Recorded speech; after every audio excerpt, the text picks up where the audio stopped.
નમસ્કાર મિત્રો, સ્વાગત છે આપણી YouTube ચેનલની અંદર। હવે મિત્રો વાત કરીએ કે વરસાદી સિસ્ટમની, તો વરસાદી સિસ્ટમો ગુજરાત ઉપર ઘણી બધી એવી સક્રિય આપણને જોવા મળી હતી, પણ હવે ટૂંક સમયમાં જે સિસ્ટમો જતી રહી છે અને વરસાદી સિસ્ટમને હજી આવવામાં ઘણી બધી રાહ જોવી પડશે। અંદાજિત 15 દિવસથી 20 દિવસની રાહ જોવી પડશે વરસાદ માટે।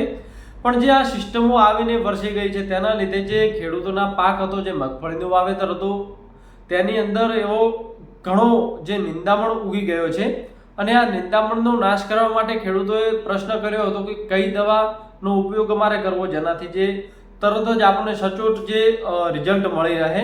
તો તેના માટે આપણે બે દવાઓનો જે મિનિમમ ઉપયોગ કરવાનો રહે છે।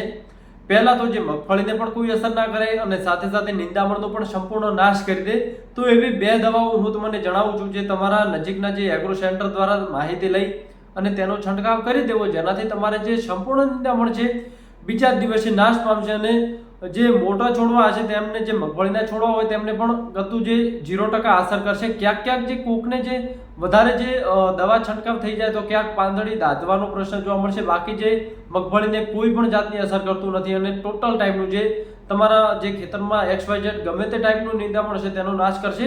તો પહેલી દવા છે જે અમેજ, જેની અંદર 10% ઇમેજોથાઇપર આપણે જોવા મળે છે, જે કેમિકલ જે આપણે જે મગફળીની સિવાયનું જે નિંદામણ હોય છે તેને નાશ કરવા માટે હોય છે।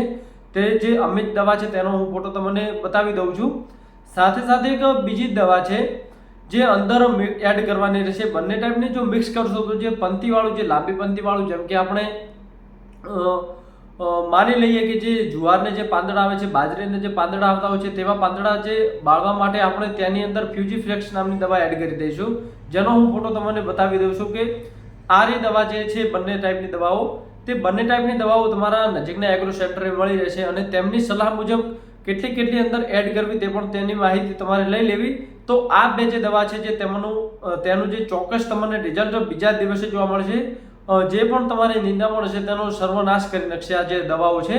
પણ જે એગ્રો સેન્ટર વાળા જે તમને માહિતી આપે તે અનુસાર નાખવાની રહેશે। કાં તો તમે જો વધારે નાખી દીધી તો મગફળીની અસર કરશે અને સાથે સાથે જો અતિશય દવા છે જે જમીનને પણ નુકસાન કરતી હોય છે, જેટલો યોગ્ય ઉપયોગ હોય, જો નાનું 2 થી 3 પાંદડી જો તમારે થયું હોય જો નિંદામણ, તો નોર્મલી નાખવાની રહેશે અને જો વધારે હોય તો થોડી વધારે નાખવી, પણ જે એગ્રો સેન્ટર તમને જે માહિતી આપે તે અનુસાર જ નાખવી।